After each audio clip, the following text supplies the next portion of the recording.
Everyone, welcome back to my channel. কোনো এক মানডেতে এই ভিডিওটা করেছিলাম, সেটা দিয়ে আজকের ব্লগটা আমি স্টার্ট করছি। তো আমি এখন যাচ্ছি কলেজে ক্লাস করতে। ভোরবেলায় ক্লাস থাকে আমার মানডেতে। তো আদিরাকে স্কুলে ড্রপ না করে আমি কলেজে চলে আসি, ওর বাবাই ওকে ড্রপ করে দেয়। তো একটা ক্লাস অলরেডি কমপ্লিট করে আমি আর একটা বিল্ডিংয়ে যাচ্ছি। আর একটা ক্লাস করতে আমার দুইটা ক্লাস দুইটা বিল্ডিংয়ে থাকে। এই যে সামনের এই বিল্ডিংটাতে আমার অ্যাকাউন্টিং ক্লাস থাকে। প্রচণ্ড ঠান্ডা পড়েছে আমাদের এখানে, মানে একদম কি বলবো, ফ্রিজিং ঠান্ডা। মানে দরজা খুলে যদি দরজার কাছে দাঁড়ানো হয়, ভেতর থেকে মনে হবে যে ফ্রিজের ডোর খুলছি, এইরকম একটা ঠান্ডা। মানে তো আমি কলেজে আসছি, একটা ক্লাস শেষ হয়ে গিয়েছে আমার, আর একটা ক্লাসে ঢুকবো, আর 10-15 মিনিট পরে আমার ক্লাস শুরু হবে। ওকে, তাহলে ভেতরে যাই।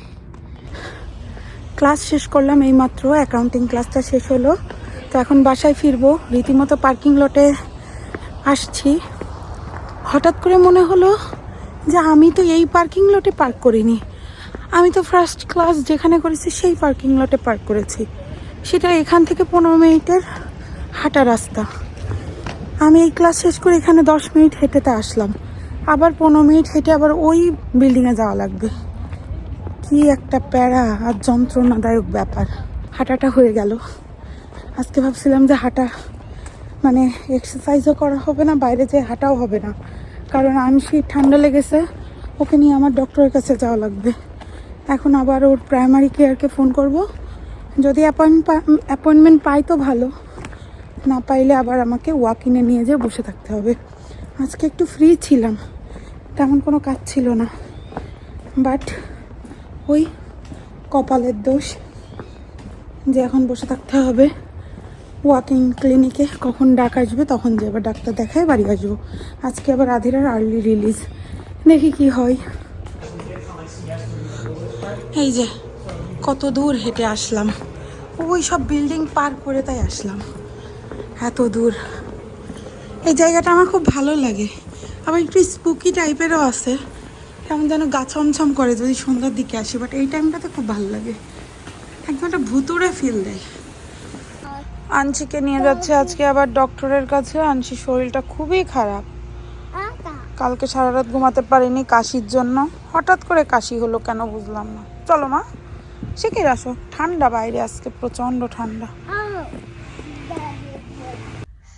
আনসিকে নিয়ে ওয়াক ইন ক্লিনিকে পৌঁছে গিয়েছি, আর এসে দেখি তারা এখন লাঞ্চে আছে। তো 1:30-এ তাদের লাঞ্চ টাইম ওভার হবে এবং তারপরে পেশেন্টদের দেখা শুরু করবে। আর এর ভেতরে 2:20-এ আদিরাকে এবার পিক আপ করতে যাব।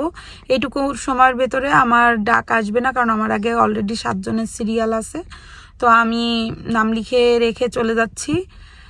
এত সময় বসে থেকে কি করব, আবার আধিরাকে পিক আপ করে তারপরে আবার এখানে আসব। আমি চিন্তা করছি এখন বাড়িতে যাই, আমার হাতে 1 ঘন্টা মতো সময় আছে, যে আমি শাওয়ার করি, দেখি লাঞ্চটাও করে ফেলি, আধিরার একটু খাবার বানিয়ে নিই লাঞ্চ, আর আনসিকেও একটু খাইয়ে ঠাইয়ে গুছিয়ে পূজা দিতে হবে, চান করতে হবে, অনেক কাজ আছে, কমপ্লিট করে একবারে আসবো।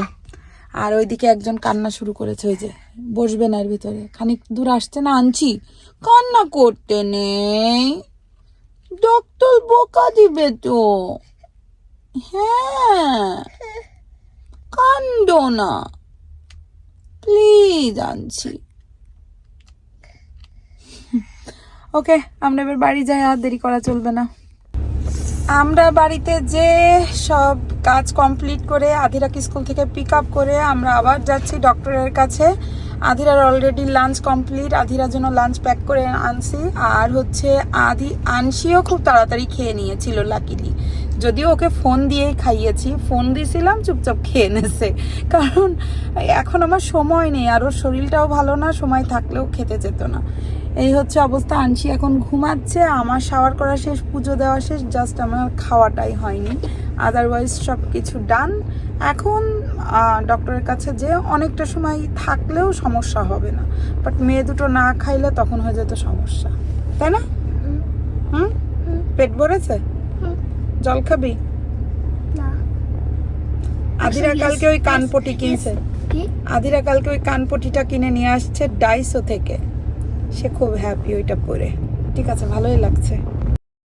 আনসির ভাইটাল চেক আপ করিয়ে সেই যে আমাদের রুমের ভেতরে বসিয়ে রেখে দিয়েছে, আর 1-1.5 ঘন্টা ধরে আমরা ওয়েট করছি ডক্টরের জন্য। এর ভেতরে আধিরা আনসিও খুবই বিরক্ত হয়ে গিয়েছে। মাঝে এক নার্স এসে আবার কিছু টয় দিয়ে গেল ওদেরকে দেখে, ওইটা নিয়ে এখন খেলাধুলা করছে। বাট আমারও আর ভালো লাগছে না, কত সময় বসে থাকা যায়। তারপরে ডক্টর এসে মাত্র 3-4 মিনিটের ভেতরে দেখে দিয়ে চলে গেল। তো এইটুকু কাজের জন্য আমরা প্রায় 2 ঘন্টা ধরে বসে ওয়েট করছিলাম। যাই হোক, ওই দিন আর আনসির ওষুধটা আমরা পিক আপ করতে পারিনি যেহেতু লেট হয়ে গিয়েছিল। তো পরের দিন পিক আপ করেছি। পরের দিন আবার আধিরারও ডেন্টিস্ট অ্যাপয়েন্টমেন্ট ছিল, সেখানে আবার গেলাম। এই তো ডক্টরের কাছে যাওয়া এই 2-3 সপ্তাহ ধরে এই করে যাচ্ছি। তো আধিরাকে 2 দিন নিয়ে গেলাম ডেন্টিস্ট অ্যাপয়েন্টমেন্টে। আধিরার দাঁত এমনি ভালোই আছে, বাট ওর ক্যাভিটিও হয়নি। ক্যাভিটি হওয়ার আগ মুহূর্তে কিছু দাঁত হয়েছে, তো সেইগুলোকে একটু সিল করে দিল যাতে আর ক্যাভিটি না হতে পারে পুরনো দাঁতগুলো। এটা কিছুদিন পরের ভিডিও, মানে আনসি সুস্থ হয়ে যাওয়ার পরের ভিডিও। তো আমি আর মনীষা কিছু ফুচকা বানিয়েছিলাম, সেটা আপনাদেরকে দেখাচ্ছি। এত সুন্দর হয়েছে না ফুচকাগুলো, কি বলবো, মানে দোকানের ফুচকার থেকেও অনেক অনেক ভালো। তো সেটাই বানিয়েছি। আর এই যে এদিক থেকে আদিরা আমার পরে রাগ করেছে। আদিরাকে ডাকছি খেতে, সে খাবে না। আমি একটু বকা দিয়েছি এর আগে টিভি দেখা নিয়ে, এই জন্য আমার সাথে রাগ করে অন্য ঘরে চলে গেল। আর এই যে লাল চাও বানিয়ে নিয়ে আসছি। চা না খেলে সন্ধ্যাবেলায় মোটেও ভালো লাগে না। তো আগে চা খাবো, একটু রেস্ট নেবো, তারপরে ফুচকা খাবো। সব কিছু একবারে নিয়ে এসে বসেছি, সব কিছু বানিয়ে। ফুচকা বানাতে তো টাইম লাগেই, জানেনই। আর সব কিছু একা হাতে বানিয়ে মনীষা ফুচকা বানাতে হেল্প করেছে, মানে 2 জন মিলে এগুলো করে উঠতে উঠতে অনেকটাই সময় লেগে গিয়েছে। আর আনসি এদিক থেকে খেলাধুলা করছে, আধিরাকে ডাকতে বলেছি, সে আধিরাকে খুঁজে বেড়াচ্ছে। এই তো অবস্থা। চলুন আজকে আমার এই ভিডিওটা আমি এখানেই শেষ করছি। আশা করি আপনাদের ভালো লেগেছে। বাই।